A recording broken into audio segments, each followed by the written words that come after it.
உங்கள் வாழ்வில் ஒரு ஒளிமான எதிர்காலம் ஆரம்பம் அப்படின்னு சொல்லலாம்.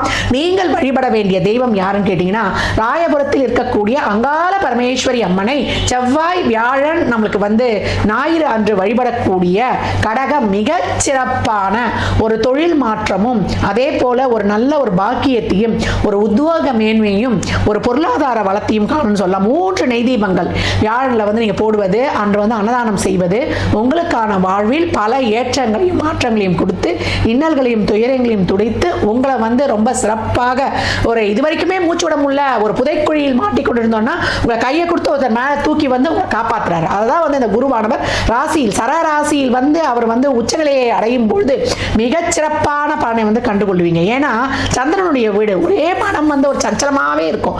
குரு எப்பெல்லாம் சிறப்பாக இருக்காரோ, குரு செவ்வாலாம் சிறப்பாக இருக்கும்போது தான் உங்களுக்கு நல்ல பலன்கள் நடக்கும். இப்போ அவர் உட்கார்ந்து பார்க்க போறாரு. உடல் ஆரோக்கியத்தை இது வரைக்கும் விட்டு போன இருக்குது தொடர்ந்து அதுலேருந்து ஒரு பெயின்ஸ்லாம் இருக்குதுன்னா அதை மட்டும் ரொம்ப கவனிக்கணும். அதே மாதிரி வியாழக்கிழமை அன்னதானம் கொடுக்கறது, இல்லை திங்கக்கிழமை எப்போ உங்களுக்கு வாய்ப்பு கிடைக்குது உங்கள் பிறந்த தினங்களில் ஒரு அன்னதானம் செய்யணும். ஒரு 11 ரூபா ஒரு வாட்டர் பாட்டில் தண்ணி, எலுமிச்சங்க ஊறுகாய், ஒரு இனிப்போட கொடுக்கக்கூடிய கடகம் மிக சிறப்பான மேன்மையை காட்டும். இந்த மந்திரத்தையும் இந்த வழிபாடையும் செய்பவர்கள் வாழ்வில் வெற்றி பெறுவது திண்ணம். கடக ராசி லக்னத்திற்கு என் நல்வாழ்த்துக்களை தெரிவித்துக் கொள்கிறேன். 26 உங்களுக்கான வருடம். திருமணம், தொழில், வேலைவாய்ப்பு, கடன் நிவர்த்தி, உத்தியோக மாற்றம், ஊதிய உயர்வு, நல்ல ஒரு லைம் லைட்டு, ஒரு ஆரோக்கிய மேம்பாடு, அனைத்து பிரச்சனைகளுக்குமான வழி கிடைத்து கடகம் கனிவாக பயணிக்கும் அப்படின்னு சொல்லலாம். கடக ராசி லக்னத்திற்கு என் நல்வாழ்த்துக்களை தெரிவித்துக் கொள்கிறேன்.